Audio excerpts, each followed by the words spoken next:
শেষ পর্যন্ত দেব শুভশ্রী কিন্তু কামব্যাক করছে বন্ধুরা। এবং আমার না আলাদা করে এই সিনেমার গান বা এই সিনেমার ট্রেলার নিয়ে আলাদা করে কিছু বলার নেই। আমার মনে হয় যে সমস্ত দর্শক অপেক্ষা করে আছেন ধূমকেতুর জন্য 9-10 বছরের একটা দীর্ঘ অপেক্ষা, তাদের কাছে রিভিউ রিয়াকশন এই সমস্ত কোনো ম্যাটার করেই না ভাই। তারা 14ই আগস্ট ছবিটা বড় পর্দায় মুক্তি পাবে এবং এতটাই গ্রাউন্ড লেভেলে ধূমকেতুর ক্রেজ রয়েছে।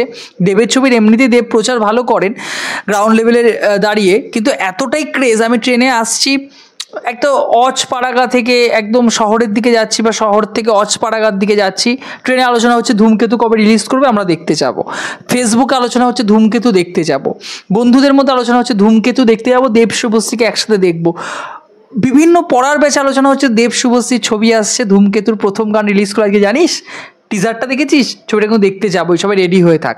তো এটা বোঝা যায় যে একটা বাংলা ছবির জন্য দর্শকের অপেক্ষা। দেখুন রঘু ডাকাতের মতো এত বড় বাজেটে একটা ছবিও রয়েছে, বা প্রজাপতি 2 প্রজাপতির হিট ফ্র্যাঞ্চাইজির ছবি, সেটা সেকেন্ড পার্ট আসছে, দেব পোস্ট করেছে, মিঠুন চক্রবর্তী রয়েছেন, সে ছবিও যেন কোথাও যেন ধোঁয়াশা ক্রিয়েট করেছে, ধোয়া সেই জায়গায় কি সব থেকে উজ্জ্বল হয়ে রয়েছে ধূমকেতু 9 বছর আগে শ্যুট করা একটা ছবি। কারণ এই ছবিতে যে শেষবার দেব শুভশ্রীকে দেখতে পেয়েছিল সেটা কারণ নয়, অরিজিৎ শ্রেয়া ঘোষালের কলায় গান, অনুপম রায়ের সেই সময়ের সুর, মানে অনুপম রায় কোথাও গিয়ে এখন ডাউনফল তার চলছে বা সময়ের সাথে সাথে সব কিছুরই একটা কি বলে একটা নিচের দিকে নামার একটা বেগ চলে। কৌশিক গাঙ্গুলি যে সেই মানের ছবি এখন তৈরি করেন তা নয়, কিন্তু যে ফেজেই ছবিটা হয়েছিল 2015-16 সাল টপে ছিলেন। আপনি যদি শুভশ্রীকে দেখেন, শুভশ্রী একদম অন্যরকম শুভশ্রী, যিনি কমার্শিয়াল ছবি তৈরি করতেন। দেব অন্যরকমভাবে, দেবকে নিয়ে মেবি তার আগে পরে হয়তো বুনোহাস তৈরি হয়ে গেছে, অর্থাৎ দেবের কাছ থেকে বেস্ট পারফরমেন্স আমরা পেয়ে গেছি। আগামী 10 বছরে দেব এরকম পারফরমেন্স করতে পারবেন না। কৌশিক গাঙ্গুলি সেই লেভেলের ছবি তিনি বানাতেন, অনুপম রায় সেই সময় সেই লেভেলে সুর দিতেন। এবং যে ফার্স্ট গানে আপনি গানটা শুনুন একবার, ফিলটা করুন একবার, চোখ বুঝে শুনুন, চোখ খুলে শুনুন। এই যে সিনেমাটোগ্রাফির কাজ দুর্দান্ত হয়েছে, মানে এটা যে 8-9 বছর আগে শ্যুট করা কোথাও মনেই হচ্ছে না। টিজারে মনে হচ্ছিল, গানটা আমি জানি না 4K-তে আমি দেখলাম, গানটাতে কি করা হয়েছে আমি জানি না, কিন্তু গানটার লিরিক্স দুর্দান্ত, সুর খুব সুন্দর, একটা কথা রয়েছে এবং মান অভিমান পালা চলছে দেব এবং শুভশ্রীর মধ্যে। পাহাড়ি দৃশ্যপট দারুণভাবে মিশে গেছে। দেব মজার ছলে কিছু কিছু কাজ করছে, গিটার নিয়ে, টুপি নিয়ে আরেকজনের থেকে, সাইকেল কখনো ধরে রয়েছে, এবং শুভশ্রীর মান ভাঙানোর চেষ্টা করছে, রাগ ভাঙানোর চেষ্টা করছে।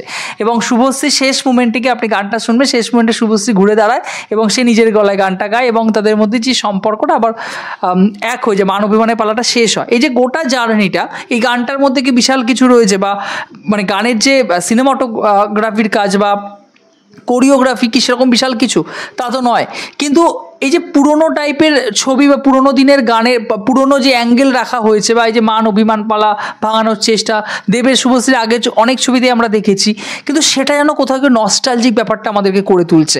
কালার ডিজাইন খুব সুন্দর, পাহাড়ের দৃশ্যপট যেন আরও একটুখানি মোলায়েম হয়ে সে গোটা বিষয়টাকে আরও সৌন্দর্যতা দান করেছে।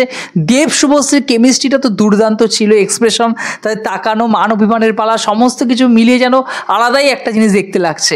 অরিজিৎ এবং শ্রেয়া ঘোষালের গলায় গানটা দুর্দান্ত লাগছে, আমি আগেও বললাম।